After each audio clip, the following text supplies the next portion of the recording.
New South Wales showed real grit in a rain-soaked Game 2 in Perth, coming back from an early deficit in the first half but ultimately falling short. And while the Blues couldn't level the series, several individual performances stood out and laid a strong foundation for Game 3.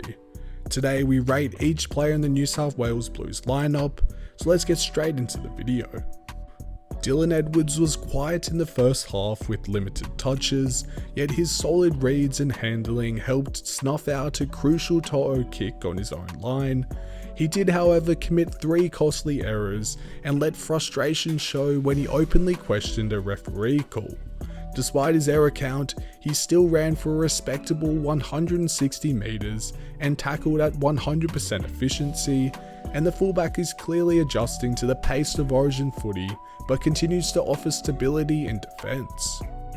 Despite entering the game under an injury cloud, To'o was exceptional, running for more than 200 metres, busting 4 tackles and bagging a terrific hat-trick, including the opener of the match. His finish after multiple hard touches showcased his elite class. He was the game's top meter eater with 214 running meters, constantly pinning Queensland back with strong carries. To'o is New South Wales' most consistent back and thrives regardless of conditions. Stephen Crichton burst into life mid-second half, bulldozing past defenders to score a crucial try, even though he'd been largely quiet before that. Overall, he made a few errors and worked hard in defence. His try was his 5th in Origin, and he had 100% tackle efficiency across 16 attempts during the game. Crichton remains a solid, if not spectacular performer in the centres for the New South Wales Blues team. Latrell Mitchell certainly had a mixed night, barely involved in the opening half, but he shone later with 2 well timed try assists for To'o and a big strip that shifted momentum. He also handled the kicking duties when Cleary was off game.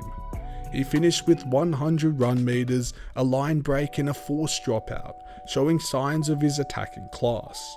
However, his 4 missed tackles and occasional defensive lapses show there's room for sharper execution. Zach Lomax once again worked tirelessly, finishing 3rd amongst Blues for running meters, but his 3 missed conversions proved costly on a tight night in the wet. He also made a few errors that hurt New South Wales' chances in the defensive line. With this being said, he had 1 line break, a try assist and ran for 184 metres, proving how dangerous he can be with ball in hand. However, his 3 out of 6 goal kicking ultimately proved the difference in a 6-point loss.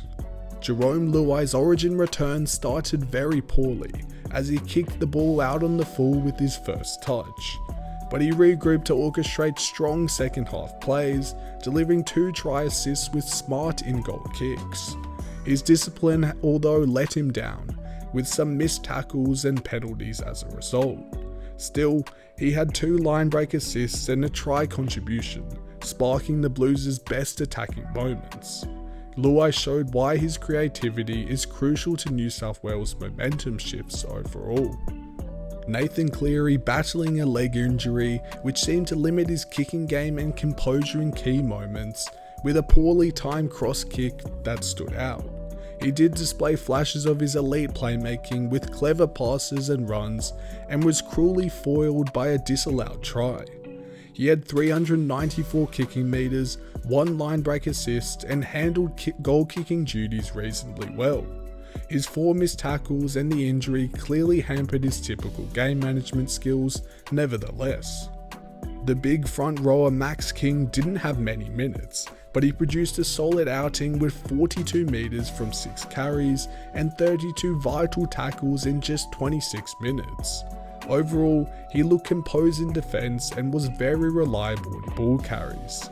King had 100% tackle efficiency and didn't concede a single penalty or error. It was a gritty second showing in Origin, and he should be retained for Game 3. Robson was defensively industrious with about 28 tackles, and overall he energised the attack with a clean dash from dummy half that unsettled the Queensland line. Throughout the game he didn't make any errors, staying tidy throughout.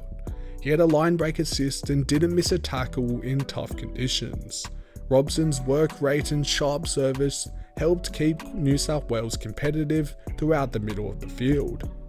Payne Haas very much stood tall in the second half, finishing with 121 metres from 16 carries and matching team high tackle counts, dominating the middle of the pack. His final knock-on was unfortunate. With that being said, he did end with 36 tackles, 0 missed tackles, and was one of New South Wales' top 3 performers statistically. That being said, Haas continues to be the rock of the Blues forward pack and we'll definitely see him in Game 3. Liam Martin made several small tackles that disrupted Queensland ball carriers and set the tone early, but overall he was outpowered by the Maroons finishers like Munster and Capewell. He clocked just 41 metres and missed a couple of tackles late on. With only 6 carries and 20 tackles, Martin lacked his usual aggression and impact and looked fatigued at times. He'll be looking to bounce back with more aggression in Game 3, which is his trademark playing style. Angus Crichton recovered from 2 early penalties to deliver a sharp second half hit and capped it off with the try set up by Luai's kicking masterclass. He gave New South Wales some spark when they needed it most.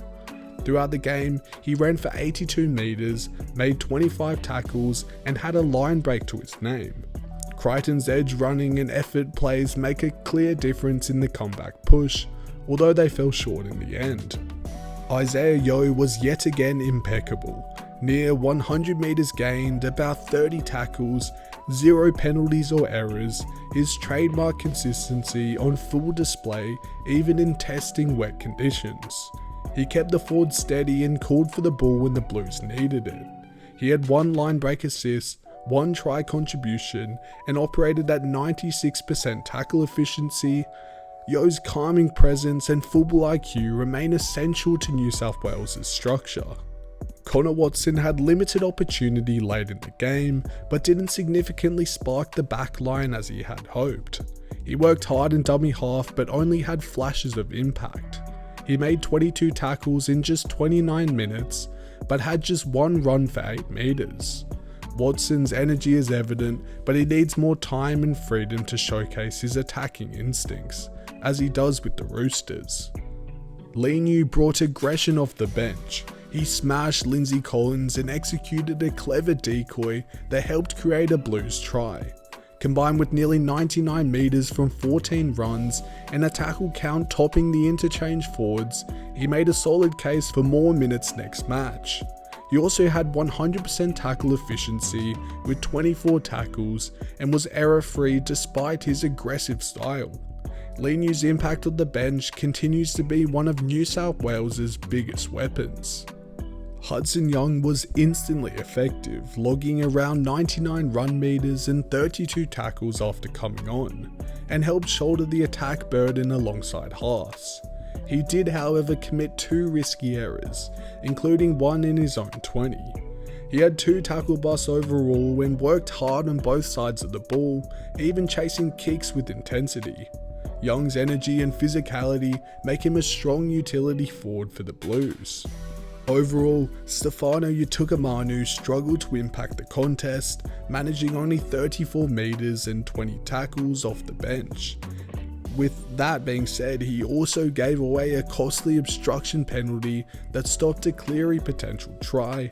That error was pivotal in swinging momentum back to Queensland.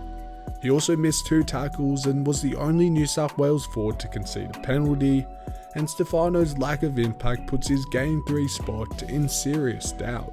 That's the end of this video. Let me know in the comments down below what you think of these ratings, and if you think I made any bad calls or good calls. Make sure to leave a like down below and subscribe if you're new. We'll see you in the next one, and goodbye.